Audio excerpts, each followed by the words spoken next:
देखो तुम bank of Baroda गोटे नुआ वैकेंसी आसुच्छी तुम चाहिए अप्लाई कर ओके। तो ये तुम मान जहाँ भी अच्छे क्राइटेरिया सब मुझे कहीदे जो मान एलिजिबिलिटी क्राइटेरिया होता है अप्लाई कर। तो ये वैकेंसी केतटा कौन बाहर टोटाल केतटा कौन पोस्ट अच्छे सब देखीदेवी तुम जो मान क्राइटेरिया होता है अप्लाई कर ओके।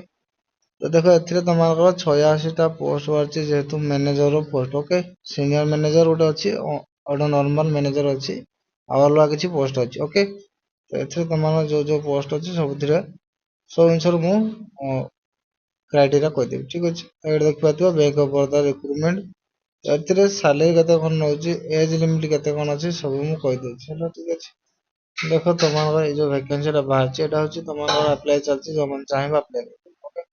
ये देखो तुम जो वैकेंसी बाहर तुम इवेंट कौन कौन डेट रोचे डेट माने तुम एग्जाम डेट रजिस्ट्रेशन डेट से सब रोचे। देखो ऑनलाइन रजिस्ट्रेशन तुम 16/2/2026 माने आज स्टार्ट है।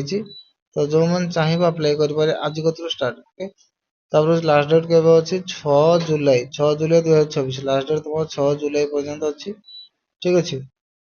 तो सही हिसाब से पकई पार ये रहा तार पीडीएफ जोड़ा तुम मैंने चाहिए देखिपर ओके। तो पीडीएफ पूर्व तुम सब क्राइटेरिया कहीदे तुमने देखिए ओके। देखो ए तुम पोस्ट वैकेंसी हिसाब से तुम ने ओके। भर तुम जहाँ जहाँ थी क्राइटेरिया जहाँ भी थी सब से पूर्ण कर ठीक अच्छे। देखो ए तुम मागिच जोटा देख तुम सीनियर मैनेजर रो क्रेडिट एनालिस्ट रो मागिच MM0S III वैकेंसी जोटा पोस्टा 38टा पोस्ट अच्छे ओके। 38टा पोस्ट जोटा तुम सीनियर मैनेजर चीफ मैनेजर जोटा अच्छी से तुम गोटाए पोस्ट अच्छे ओके। चीफ मैनेजर गोटाए पोस्ट अच्छे ठीक अच्छे। तापर अदर पोस्ट कौन रहा गोटे देखी दूसरी आउ गोटे अच्छे तुम मानकर मोर माने अलग पोस्ट जोटा तुम मैंने सुपरवाइजर टाइप काम ठीक अच्छे किसी पोस्ट अच्छे ठीक है। जी पोस्ट अलग रहा 22टा केतटा पोस्ट रहा तुम सुपरवाइजर पोस्ट ओके। क्वेश्चन भी कहीदेली एज तुम कहीदेव देख मिनिमम एज के मैक्सिमम एज के ओके। तो भर तुम जापर ना तुम जापर ना ठीक अच्छे। देख तुम एज जो लिखी एज देख लिखाई जो मिनिमम तुम एज जो मैंने सीनियर मैनेजर पकाउन से 28 वर्ष रु 35 वर्ष होता दरकार ठीक अच्छे। Minimum 28 maximum 35 okay. तापर हूँ 6 वर्षर पब्लिक कि प्राइवेट रे फाइनेंशियल इंस्टीट्यूट पास आउट होता दरकार ठीक अच्छे। जो मैंने चीफ मैनेजर पकई चीफ मैनेजर एज नौ 32 वर्ष नौ मिनिमम 42 वर्षटा मैक्सिमम ओके। ताने 32 रु 42 वर्ष नौ ठीक अच्छे।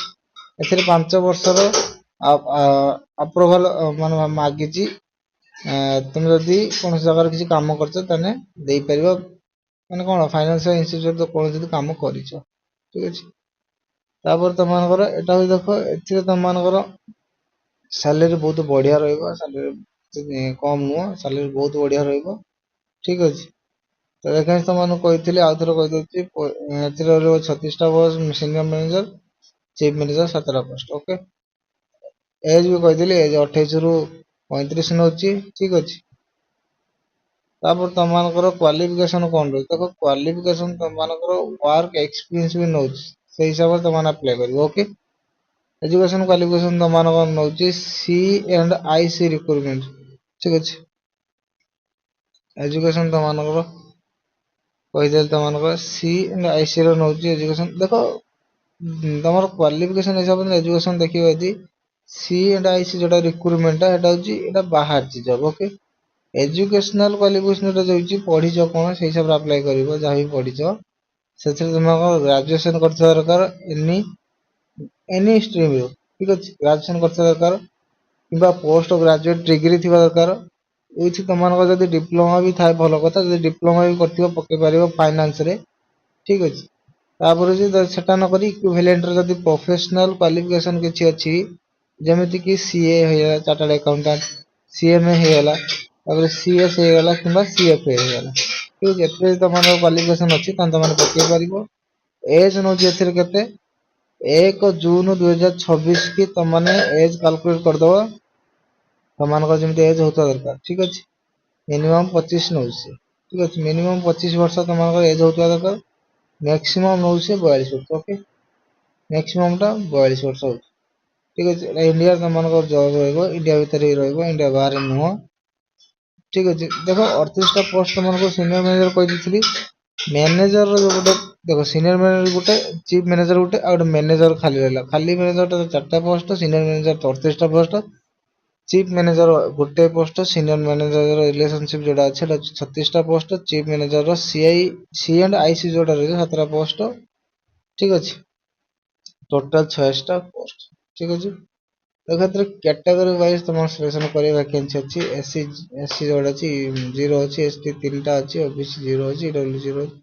टोटाल पीडीएफ तुम देखिपर मु टेलीग्राम रे देदेवी ओके तो एज रिलैक्सेशन भी कही दूसरी कैटेगरी वाइज हम एससी एसटी जो मैंने रही से 5 वर्ष रिलैक्सेशन ओबीसी जो मैंने से 3 वर्ष ठीक अच्छे पर्सनाल डिजेबिलिटी जो मैंने रही 10 वर्ष जो मैंने एक्स सर्विसमैन रही से 5 वर्ष ठीक अच्छे रहा तुम रिलैक्सेशन ओके पे लेवल के पे लेवल देख तुम बहुत बढ़िया सालेरी रही एमएमजी एसआई रे जो मैंने रही माने मैनेजर रही से पे लेवल 64,820 रु स्टार्टिंग हम आउ बड़ी बड़ी तुम मान 93,960 पर्यंत जीव ठीक अच्छे मिनिमम बेसिक पे हूँ तुम मान 93,600 सॉरी 93,960 टका ठीक अच्छे तापर एमएमजी रो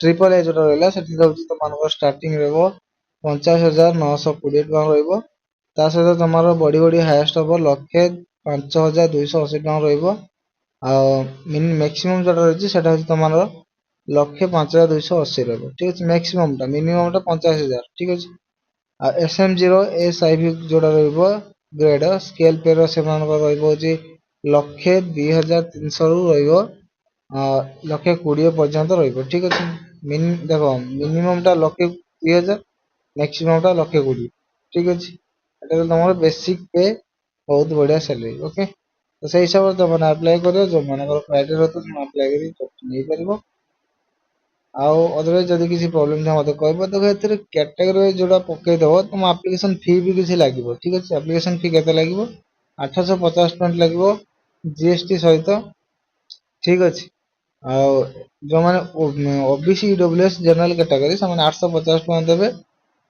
आप्लिकेसन फी जो SC ST PWD ESM DSM women जो मैंने रही से 175 टଙ୍କା देवे ठीक अच्छे चार्जेस ठीक अच्छे पेमेंट कहीदेली सालेरी कहीदेली एज कहीदेली क्वालिफिकेशन कहीदेली आउे तुम कहीदेव कौन एग्जाम केमती कौन कर पैटर्न कौन रही कौन कौन पड़ो ठीक अच्छे एग्जाम तुम देख लिखाई सेशन वाइज एग्जाम हम टेस्ट पढ़ो रीजनिंग पढ़ो इंग्लिश पढ़ो क्वांटिटेटिव पढ़ो प्रोफेशनल नॉलेज पढ़ो ठीक अच्छे क्वेश्चन पढ़ो रीजनिंग 25टा क्वेश्चन 25 मार्क इंग्लिश 25टा क्वेश्चन 25 मार्क क्वांटिटी एप्लीट्यूड पढ़ो 25टा क्वेश्चन 25 मार्क प्रोफेशनल नॉलेज पढ़ो 75टा क्वेश्चन 150 मार्क ठीक अच्छे टोटाल 150टा क्वेश्चन 225 मार्क पड़ो ड्यूरिंग सेशन टाइम तुम टाइम रही 75 मिनिट रही 75 मिनिट भितर तुमने केते 150 मान टोटाल हूँ तुम 75 मिनिट दीटा मिसिकी 150 मिनिट टाइम दिज्व तुमने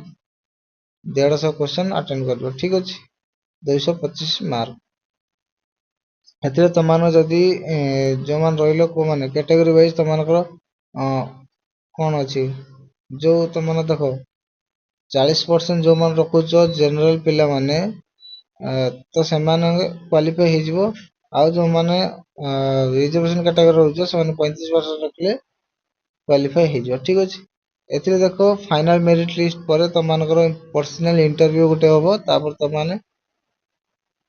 चाकरी पाइब ओके ए तुम अदरवाइज अलग किसी ना ओके मिनिमम क्वालिफाइंग हो 60% जनरल कैटेगरी पिला माने 60% मार्क रखा बाउंड 55% रिजर्वेशन कैटेगरी पिला रखा bound okay final merit list cut पर तुम मेल आस मेल पर तुमने चाकरी पाइब ओके जो मान क्राइटेरिया होता है अप्लाई कर ठीक अच्छे।